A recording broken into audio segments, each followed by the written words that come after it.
Good afternoon. Good afternoon ma'am. Good पता ना afternoon. आपसे रिवीजन करना है ना आपसे। Yes ma'am. हाँ, क्या करना है रिवीजन? तुम लोग समझाओगे, पढ़े हो ना?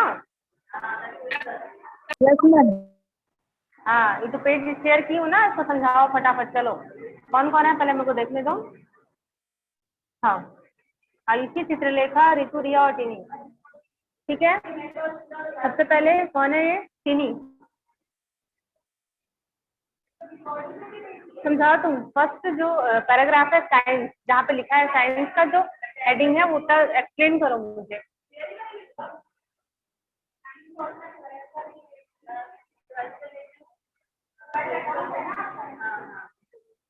दो मिनट पढ़ लो, उसके बाद फिर एक्सप्लेन करना।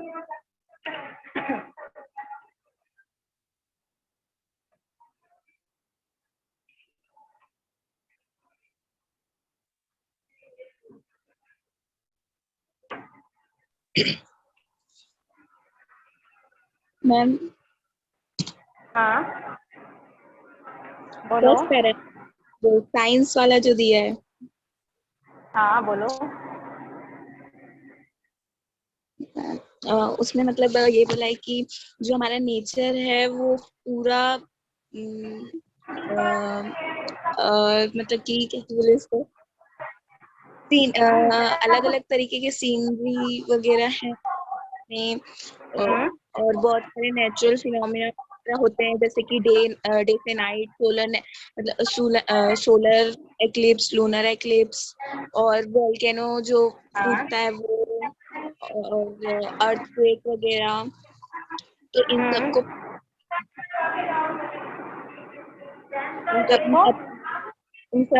मतलब कैसे बोलेंगे उसको, इन अपन सबको जो जानने के लिए जो हम लोग अपना सेंस ऑर्गन इन सारे चीजों के बारे में जो हमको नॉलेज मिलता है, ठीक है, अपने सेंस ऑर्गन के, तो इन सब के बारे में हम लोग जानते हैं। ठीक है, ये सारा चीज कहाँ आता है? आपका साइंस के अंदर में आता है। इसके अलावा जो टेक्निक होते हैं, जो इंस्ट्रूमेंट होते हैं, जो फिनोमिना होते हैं, जो मशीन वगैरह के बारे में स्टडी करते, सारा आपका साइंस के अंदर आता है। नीचे वाला paragraph. the word science has been divided from the Latin वाला ना मैम, जो लैटिन वर्ड से लिया गया है,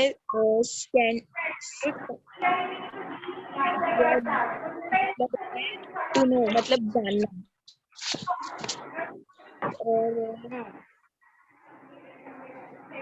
और इसका नॉलेज सिस्टमेटिकली और ऑर्गेनाइज तरीके से एक्सपेरिमेंट के थ्रू लिया गया हुआ है। हाँ, ठीक है। कौन गायब हुआ? चित्रलेखा।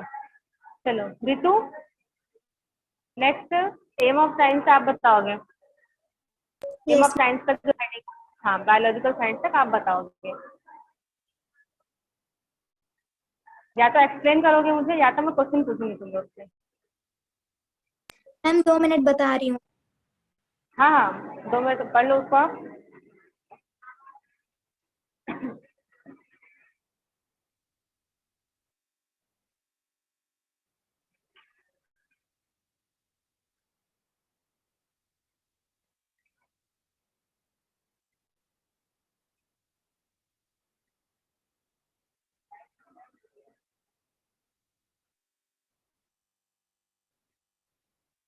मैम जो साइंस का एम है वो जो दुनिया में जितने भी डिफरेंट इवेंट होते हैं, जो कि नेचर में हो रहा है, वेदर चेंज हो रहा है, ये सबको जानना, इन सब चीजों के बारे में समझना साइंस का एम है।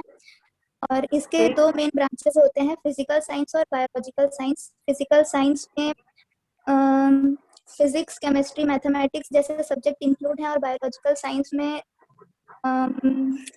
पेड़ पौधों जानवरों के बारे में हम पढ़ते हैं, उसको बायोलॉजिकल साइंस कहते हैं। ठीक। हाँ, अब यहाँ से आपका स्टार्ट हो रहा है दूसरा हेडिंग, फिजिक्स का। कौन बताएगा? ये वर्धन सिंह ठाकुर।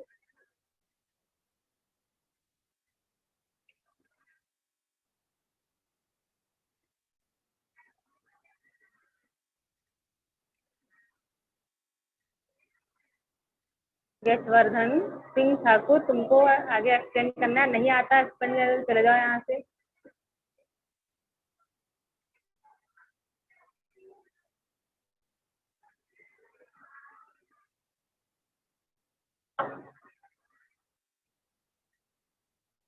आशीष सिंह कौन है, तुम समझाओ।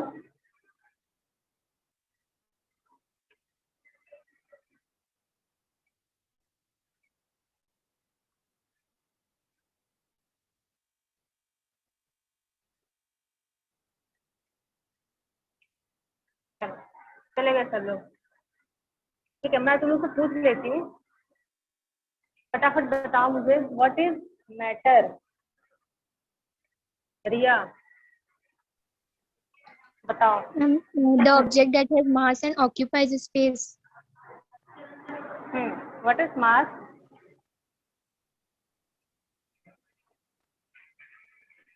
हाँ,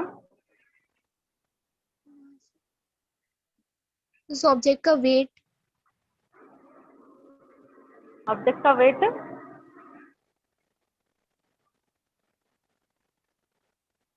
मतलब उस ऑब्जेक्ट में कितने अमाउंट ऑफ मैटर प्रेजेंट है उसको हम मास बोलेंगे। हाँ हाँ ठीक। कितने टाइप, कितने स्टेट में होता है लिखा हुआ उसमें, 3 स्टेट में होता है ना। हाँ 3 स्टेट में होता है। अब जो गैस होती है, ठीक है, वो उसके बीच का जो क्या बोलते हैं, उसका शेप कैसा होगा, साइज कैसा होगा, और उनके मॉलिक्यूल्स के बीच का जो अट्रैक्शन फोर्स होता है वो ज्यादा होता है या कम होता है या बिल्कुल भी नहीं होता है। एक्सप्लेन करो उसको। मैम गैस का कोई डिफाइनाइट शेप नहीं होता है और कोई डिफाइनाइट वॉल्यूम नहीं होती है, और उसके जो मॉलिक्यूल्स होते हैं वो एकदम लार्जली सेपरेटेड होते हैं, बहुत ज्यादा ही दूर दूर होते हैं, तो जो फोर्स होता है वो नेग्लिजिबल होता है। ठीक। अभी कौन ऐड हुआ है, महक अग्रहरी हो रही है, ठीक है। और कौन बच गया है। हाँ, तो अब आगे देखो क्या दिया है, लिक्विड और सॉलिड के बारे में वैसे ही होगा जैसे गैस के बारे में है, ठीक है। एनर्जी बताओ, एनर्जी के बारे में बताओ।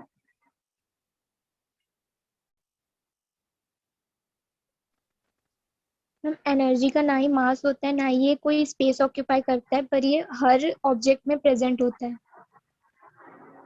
हाँ और सही कोई में, भी वर्क विदाउट एनर्जी के नहीं हो सकता। हर ऑब्जेक्ट में प्रेजेंट होगा। तुम्हारे पास बहुत सारी एनर्जी है, तुमने बहुत सारा काम कर लिया, ठीक है, बहुत हैवी हैवी वर्क कर लिया, तो तुम उसके बाद कुछ और दूसरे काम कर सकती हो। अगर तुमने बहुत ज्यादा, मान के चलो अगर तुम कंटिन्यूसली 10 घंटे तक काम करती हो, बहुत ज्यादा भारी वर्क करती हो, तो उसके बाद तुम्हारे पास और शक्ति बचती, तुम 1 घंटे और काम कर सको। नो मैम, उस एनर्जी कहाँ चली गई तुम्हारी, एनर्जी कहाँ चली गई तुम्हारी। जो वर्क कर रहे हैं उसमें कंज्यूम हो गई। हाँ उसमें चली गई ना, तो फिर हम लोग उस वर्क को कहाँ कर, उस पर कोई काम नहीं करवाएंगे। ठीक, चलो अब हम लोग आगे देखते हैं।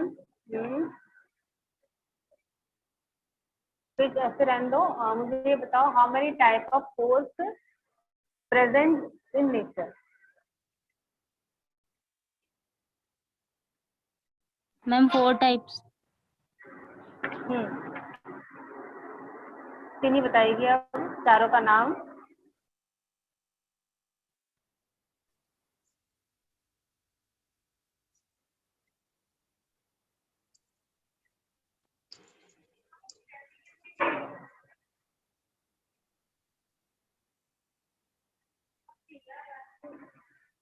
बोलो। मैम ग्रेविटेशनल फोर्स, हाँ मैकेनिकल फोर्स, और मैकेनिकल फोर्स। अच्छा, और घर पे हो ना तुम। यस हाँ? मैम घर में ही हूँ। बुक नहीं है तुम्हारे पास। यस मैम घर में ही हूँ। तो बुक होगी ना तुम्हारे पास में, तुम बुक में देख के भी तो बता सकती हो, गलत बताने से अच्छा।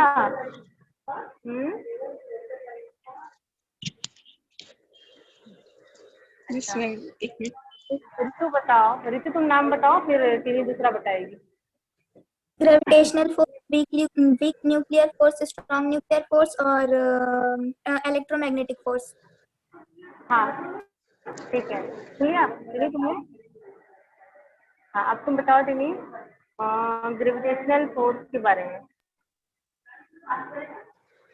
मैम ग्रेविटेशनल फोर्स मतलब उससे जैसे कि अर्थ के सरफेस से कोई भी चीज किसी चीज को मतलब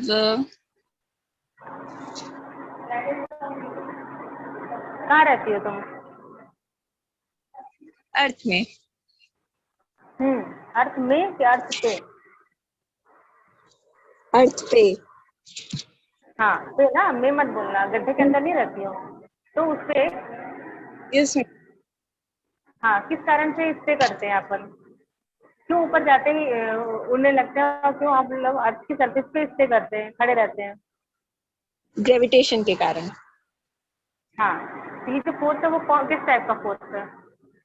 ग्रेविटेशनल फोर्स हाँ देखिए किस टाइप का, हाँ अट्रैक्टिव फोर्स है या रिपल्सिव फोर्स है? अट्रैक्टिव फोर्स है। ना, तो ये क्या करता है, हमको अर्थ के सरफेस पे अट्रैक्ट करके रखता है। तो कोई भी दो ऑब्जेक्ट हैं, अगर उन दोनों का जो मास है, उन दोनों के मास के प्रोडक्ट के डायरेक्टली ग्रेविटेशनल फोर्स, अगर तुम लोग को याद नहीं होगा तो याद दिला रही हूँ, जो फोर्स ऑफ अट्रैक्शन होता है वो डायरेक्टली प्रोपोर्शनल होता है टू ऑब्जेक्ट के मास के प्रोडक्ट के। याद है? इसके अलावा अगर दो ऑब्जेक्ट एक दूसरे से डिस्टेंस पे रखे हुए हैं और उनके बीच का डिस्टेंस r है, तो उनके डिस्टेंस के स्क्वायर के इनवर्सली प्रोपोर्शनल होता है। इसका मतलब क्या हुआ, जैसे जैसे आप डिस्टेंस को बढ़ाते जाओगे, दो ऑब्जेक्ट के बीच के डिस्टेंस को बढ़ाते जाओगे, वैसे वैसे फोर्स ऑफ अट्रैक्शन क्या होगा, कम हो जाएगा। आ रहा है समझ में? Yes ma'am. Yes yes ma'am. Ma'am. हाँ यहाँ पे फॉर्मूला क्या बनता है ग्रेविटेशनल फोर्स का, याद है किसी को? याद दिलाओ। Ma'am F is equal to G M1 M2 upon R का स्क्वायर। हाँ what is G? What gravity. is capital gravity and what is small g?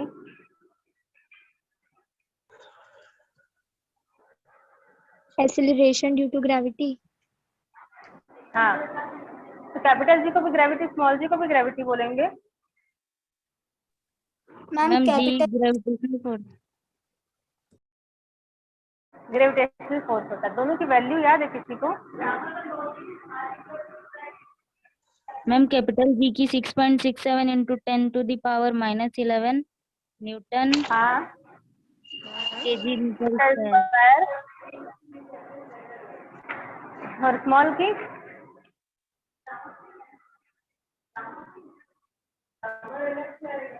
Small की 9.8 per second square. 9.8 मीटर पर सेकंड स्क्वायर। पर second square. ठीक है, ये हो गया आपका फर्स्ट टाइप का फोर्स। इसके बाद सेकेंड फोर्स इलेक्ट्रोमैग्नेटिक फोर्स। ठीक है, सॉरी इलेक्ट्रोस्टैटिक फोर्स था ना, नहीं इलेक्ट्रोमैग्नेटिक फोर्स है। बताओ इलेक्ट्रोमैग्नेटिक फोर्स। मैम दो चार्ज बॉडीज के बीच में जो फोर्स लगता है उसको इलेक्ट्रोस्टैटिक फोर्स बोलते हैं, और जो टू मैग्नेट्स के बीच में फोर्स लगता है उसको मैग्नेटिक फोर्स बोलते हैं, और ये दोनों को मतलब एक दूसरे से रिलेटेड होते हैं। इलेक्ट्रिक फील्ड के थ्रू, इलेक्ट्रिक फील्ड के कारण मैग्नेटिक फील्ड क्रिएट हो सकता है क्या? इलेक्ट्रिसिटी के कारण मैग्नेटिक फील्ड क्रिएट हो सकता है क्या? Yes ma'am. अच्छा, और मैग्नेट के कारण इलेक्ट्रिक फील्ड बन सकता है क्या?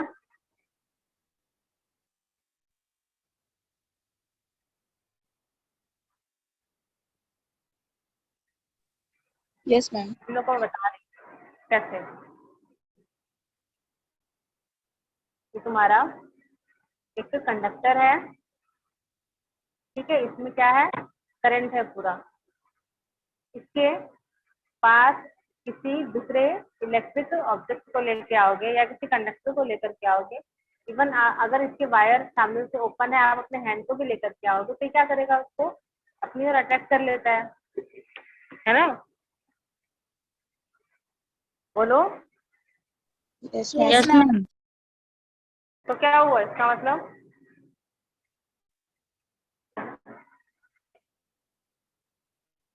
मैम ये मैग्नेटिक फील्ड जनरेट किया। हाँ, मतलब कि हमने वायर को जब ऐसे ओपनली छोड़ दिया और उसके पास किसी दूसरे कंडक्टर ऑब्जेक्ट को लेकर के आएंगे, तो वो क्या करेगा, उसको अपनी ओर अट्रैक्ट करने के लिए ट्राई करता है। इसका मतलब क्या हुआ कि उसका खुद का एक इफेक्टिव एरिया क्रिएट होता है और इतने डिस्टेंस तक वो किसी भी ऑब्जेक्ट को अपनी ओर अट्रैक्ट कर सकता है। तो ये उसका कौन सा फील्ड हुआ, मैग्नेटिक फील्ड होगा। मैग्नेटिक फील्ड का मतलब क्या हुआ, कोई भी चीज को अपनी ओर अट्रैक्ट करना है, तो वो वहां पे अगर आप किसी दूसरे ऑब्जेक्ट को लेके जाओगे, ऐसा ऑब्जेक्ट जो कंडक्टर होगा वो उसको अपनी ओर अट्रैक्ट करेगा। तो क्या हुआ, यहाँ पे करंट की हेल्प से हमने मैग्नेटिक फील्ड को क्रिएट किया, फर्स्ट। सेकंड बता रही हूँ, मैग्नेट की हेल्प से कैसे क्रिएट होता है करंट, 10th क्लास का है। कॉइल में गैल्वेनोमीटर लगा होता था और एक मैग्नेट रहता था उसके बगल में, याद है। Yes ma'am. हाँ, तो जब इस मैग्नेट को यहाँ पे नॉर्थ पोल, यहाँ पे नॉर्थ पोल और यहाँ पे साउथ पोल रहता था, जब इस मैग्नेट को हम क्या करते थे, कॉइल के पास लेके जाते थे या कॉइल से दूर लेके जाते थे, तो उस कॉइल का जो गैल्वेनोमीटर है, ठीक है, वो क्या करता था, मूव करता था, मतलब कि डिफ्लेक्ट करता था। खैर ये प्रैक्टिकल नहीं किए हैं, लेकिन ऐसा पढ़ा था हमने कि अगर हम मैग्नेट को उसके पास लेके जाएंगे कॉइल के या उससे दूर लेके जाएंगे, तो उसका जो कॉइल है, सॉरी, उसका जो नीडल है वो डिफ्लेक्ट होगा। उसका रीजन क्या हुआ कि मैग्नेट में क्या है, इलेक्ट्रिक फील्ड प्रोड्यूस करने की पावर है। इस कारण से जैसे ही हम उसको इसके पास लेके जाते हैं, करंट वहां पे आ जाता है, इस कॉइल में करंट फ्लो करेगा, ठीक है। और उसमें कैसे पता चलेगा करंट फ्लो कर रहा है, थ्रू द गैल्वेनोमीटर। इसका जो नीडल है वो डिफ्लेक्ट करेगा, एक जगह से दूसरी जगह पे डिफ्लेक्ट करेगा, तो आपको पता चल जाएगा कि हाँ वहां पे इलेक्ट्रिक फील्ड या फिर करंट, इलेक्ट्रिसिटी वहां पे प्रोड्यूस होता है। थर्ड क्या था आपका force, strong nuclear force and weak nuclear force, है ना। तो स्ट्रॉन्ग न्यूक्लियर फोर्स बताओ।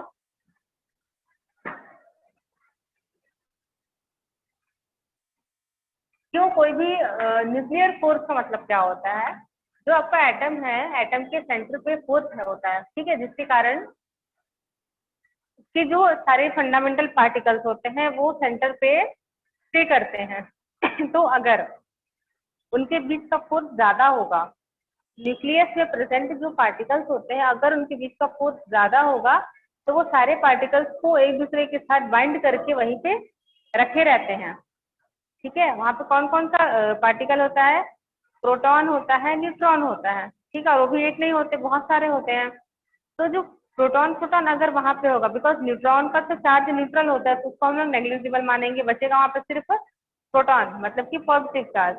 तो पॉजिटिव चार्ज होने के कारण वहां पे कौन सा फोर्स लगेगा, रिपल्सन का फोर्स लगता है, और ये ज्यादा स्ट्रांग होता है। स्ट्रांग होने के कारण वो न्यूक्लियस के सेंटर पे रुक जाता है। ये आपका स्ट्रांग न्यूक्लियर फोर्स में आएगा। वीक न्यूक्लियर फोर्स, अगर न्यूक्लियस में प्रेजेंट जो पार्टिकल्स होते हैं, अगर उनके बीच का न्यूक्लियर फोर्स कम होगा, वीक होगा, तो वो क्या करेंगे, वहां पे स्टे नहीं कर पाएंगे और वहां से वो एमिट होने लगते हैं, मतलब कि उस एटम से बाहर जाने लगते हैं।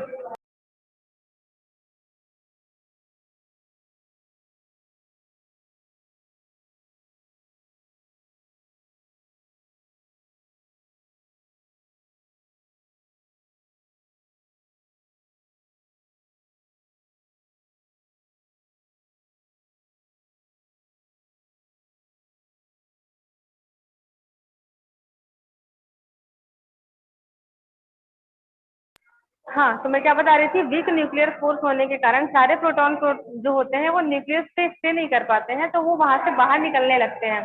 ठीक है, तो उसको वहां पे कहते हैं कि रेडियो एक्टिव डिके होता है। रेडियो एक्टिव डिके पढ़े होगे अगर, केमिस्ट्री में कभी पढ़ा होगा। ठीक है, रेडियो एक्टिव का मतलब क्या होता है, किसी हैवी एटम जिसका न्यूक्लियर फोर्स वीक होगा उसकी में से, उसको अगर हम लोग किसी जगह पे रखते हैं तो वहां से कुछ रेज एमिट होती हैं। ठीक है, उसी को रेडियो एक्टिव डीके कहते हैं। ये हो गया तुम्हारा जो इम्पोर्टेंट है इस चैप्टर का, वही बता रही हूँ। कंजर्वेशन लॉ दिया है 4 टाइप का, बहुत इजी सा है। कितने टाइप के होते हैं? मैम 4 4। टाइप्स। हाँ, 4 4 टाइप्स। बच्चे जुड़े तो ठीक है, 4 ही बच्चे जुड़े हो, 4 के नाम बता दो। Law of conservation of linear momentum. Law of Next। Conservation of angular momentum.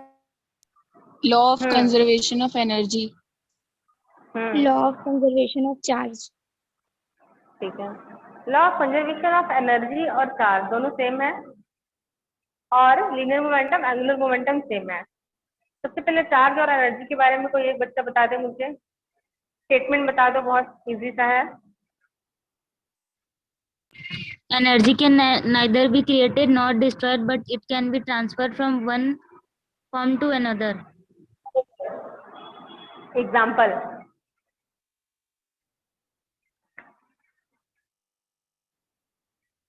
Daily life में आपने कहाँ पे देखा है एनर्जी को ट्रांसफर होते हुए एक बॉडी से दूसरी बॉडी में? मैम जैसे हम खाना खाते हैं तो किसी काम को करते हैं तो वो हमारी जो एनर्जी है उसमें ट्रांसफर हो जाती है। हाँ, ये तो बहुत अच्छा, ठीक है, ये तो अभी थोड़ी देर पहले हम लोग पढ़े सुने। और दूसरा बताओ, और एक आध याद है तो।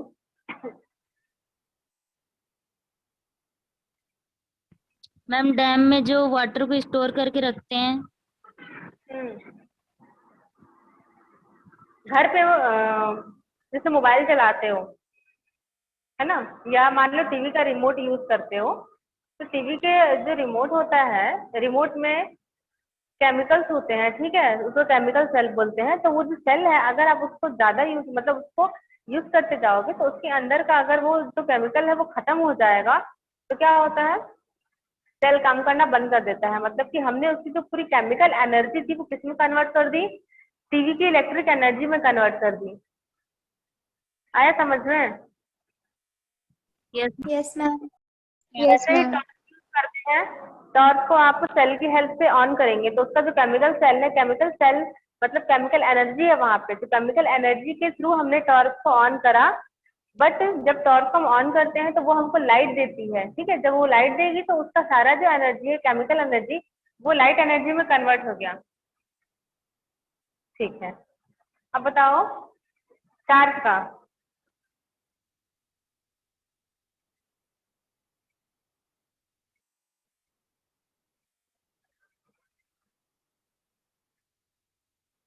अरे बताओ, law of conservation of charge. Ma'am same. Ma'am नहीं बताओ। इसका भी वही रहेगा, energy charge can neither be created nor destroyed but it can be transferred from one body to another. ठीक, एग्जाम्पल भी बताओ, बुक का नहीं बताना।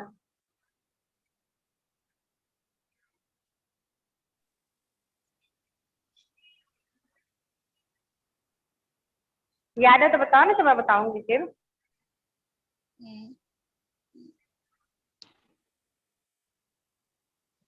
ये याद है? ठंड के मौसम मैम में आप, हाँ, ठंड के मौसम में आप जब वुलन क्लोथ पहनते हैं या फिर ब्लैंकेट ओढ़ते हैं, तो कभी नोटिस, तो मैक्सिमम लोग नोटिस करते हैं वो ऐसे चिट टाइप से आवाज करता है, चिंगारी टाइप से ऐसे आवाज करता है गलती से। कभी कभी ऐसा होता है, या फाइबर की कुर्सी में अगर बैठे हो, ठीक है, अगर हम लोग फाइबर की कुर्सी में अगर मैं बैठी हुई हूँ मान लो, ठीक है, और मेरा जो पैर है वो फर्श में नहीं है, फर्श के कांटेक्ट में मेरा पैर ऊपर की ओर उठा हुआ है, और कोई आकर के अगर मुझे पीछे से टच करता है, तो कभी कभी दो बॉडी आपस में जब टच होती ठंड के मौसम में तो भी अचानक से करंट लगता है। हुआ है यस कभी? Ma'am. Yes Yes, ma'am. Ma'am. हाँ, क्या होता है वहाँ पे, हमारी बॉडी का जो चार्ज है वो दूसरी बॉडी में चला जाता है, इसलिए करंट लगता है। वुलन कपड़े में भी चार्ज होते हैं, ठीक है। चार्ज होने का मतलब किसी भी बॉडी में पॉजिटिव चार्ज का होना, और अगर उस बॉडी को कोई अनचार्ज बॉडी टच करती है तो जो सारे चार्जेस होते हैं या मैक्सिमम चार्जेस होते हैं वो अनचार्ज बॉडी में ट्रांसफर हो जाती है। चलो उसके बाद है law of conservation of linear momentum. Statement बता दो। In the absence of an external force, linear momentum of a system remains constant. Absence of external force, इसका मतलब क्या होगा रितु? मैम जब वहाँ पे कोई फोर्स ना लगे। एक्सटर्नल फोर्स और इंटरनल फोर्स में डिफरेंस बता दो मुझे।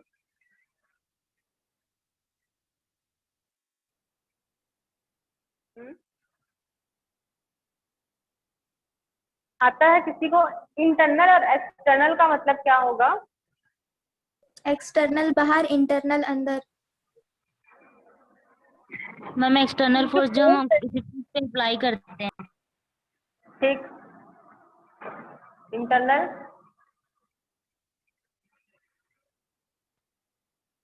इंटरनल कैसे होगा? एग्जाम्पल बताती हूँ, ठीक है।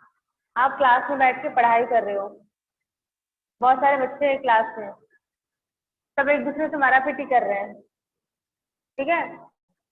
उसके बाद अगर बाहर से कोई टीचर आकर के इन सबको मार देती है, कूट देती है, तो जो टीचर मारेगी आकर के वो एक्सटर्नल फोर्स हो गया, और जो बच्चे आपस में एक रूम में लड़ाई कर रहे थे वो इंटरनल फोर्स होगा। और एग्जाम्पल इसका बता रही हूँ, सॉलिड के जो पास पास होते हैं, दूर दूर वाले, देखो लिक्विड के जो मॉलिक्यूल्स हैं दूर दूर होते हैं, फ्लो करते हैं, ठीक है। फ्लो करता है ना लिक्विड, इसीलिए उसके मॉलिक्यूल्स एक दूसरे पे फोर्स लगाते हैं, ठीक है। तो इस सॉलिड का जो मॉलिक्यूल्स है, मतलब कि वो एक सिस्टम के अंदर पे प्रेजेंट है सारे मॉलिक्यूल्स, उनपे जो एक दूसरे पे फोर्स लगता है उसको इंटरनल फोर्स बोलेंगे। बट अगर उस लिक्विड को बाहर साइड से कोई टच करता है तो वो उसका एक्सटर्नल फोर्स होगा। किसी सिस्टम में प्रेजेंट सारे पार्टिकल्स के बीच अगर एक दूसरे पे फोर्स लगता है तो उसको इंटरनल फोर्स बोलेंगे, और अगर बाहर से कोई फोर्स लगाया जाता है तो उसको एक्सटर्नल फोर्स बोलते हैं। तो अगर कहीं पर भी हम एक्सटर्नल फोर्स नहीं लगाते हैं तो किसी भी ऑब्जेक्ट का लीनियर मोमेंटम कांस्टेंट ही रहेगा। Without any force no changes in linear momentum. Formula दिया है P equal to mv। One bullet is fired from a gun, the gun recoils. बंदूक से जब गोली चलाई जाती है तो जो गोली है वो सामने की ओर जाती है स्ट्रेट, और जो उसका रिकॉइल है वो पीछे की ओर, पीछे के डायरेक्शन में जाता है, या उस गनर को पीछे की ओर एक झटका लगता है। तो यहाँ पे क्या होगा कि अगर हमने फायरिंग नहीं की है, बंदूक अगर नहीं चलाई है, तो उस बंदूक और उस बंदूक के अंदर की जो गोली है दोनों ही रेस्ट पे रहेंगे, गन और बुलेट दोनों ही रेस्ट पे रहेंगे। और अगर इन पे हम कोई फोर्स नहीं लगाते हैं, दोनों चीज अगर रेस्ट पे है, तो उसका जो लीनियर मोमेंटम है वो 0 होगा। और जैसे ही हम उसको फायर करते हैं तो जितनी स्पीड से बुलेट सामने जाता है उतनी ही स्पीड से बैकवर्ड डायरेक्शन पे जो उसका मोमेंटम है वो आता है। इस कंडीशन पे मोमेंटम 0 हो जाएगा, जितना आगे गया उतना पीछे आया। सेम है law of conservation of angular momentum. Difference यहाँ पर इतना होगा कि जो भी ऑब्जेक्ट रहेगा वो आपका एक स्ट्रेट लाइन में ना हो करके एंगल के फॉर्म में रोटेट करेगा। जैसे कि यहाँ पर हम एक सर्कुलर ऑब्जेक्ट की बात करेंगे, क्योंकि कोई भी ऑब्जेक्ट अगर यहाँ से यहाँ चलता है, मान लो ये एक पॉइंट हो गया उसका ए, ये एक पॉइंट हो गया उसका बी, इस पॉइंट को अगर हम सेंटर से मिला दें, इस पॉइंट को अगर हम सेंटर से मिला दें, तो यहाँ पे देखिए एंगल बन रहा है। ये हम बोल सकते हैं यहाँ पे कि ये जो है आपका एंगुलर मोमेंटम है। तो जब तक आप फोर्स नहीं लगाएंगे, लीनियर मोमेंटम के लिए हम एक्सटर्नल फोर्स एफ लगाते हैं, और एंगुलर मोमेंटम के लिए हम एक्सटर्नल फोर्स टाउ लगाते हैं, जिसको टॉर्क कहा जाता है। ये भी एक टाइप का फोर्स होता है जो किसी ऑब्जेक्ट को एंगल में रोटेट करने के लिए लगाया जाता है। आ रहा है समझ में? Yes yes ma'am. यही सब फर्स्ट चैप्टर में जा रहा है, इसमें है नहीं पढ़ने के लिए, थोड़ा सा ब्रांच है फिजिक्स का, पढ़ने के लिए पढ़ना होगा तो पढ़ लेना। और हाँ, याद से इसके बैक एक्सरसाइज के क्वेश्चन जो होते हैं, मैचिंग हो नहीं, मैचिंग नहीं, ट्रू फॉल्स हो गया या वन वर्ड क्वेश्चन आंसर हो गया, याद करना ना एग्जाम के लिए। तुम लोग को सिलेबस बता देंगे, सारे टीचर्स बताएंगे एक साथ में क्या क्या आएगा एग्जाम होगा तो, ठीक है। कल इसके बाद का चैप्टर स्टार्ट करूंगी, जिसको पढ़ना होगा पढ़ के आना, पूछूंगी तो बताते जाना, और नहीं पढ़ना होगा तो मत आना, क्योंकि अभी ऐसे ही रिवीजन कराना है तो ऐसे ही पढ़ाना पड़ेगा, ठीक है। Yes ma'am. Yes ma'am. तो मैं जा रही हूँ, मेरे को 12th क्लास लेनी है।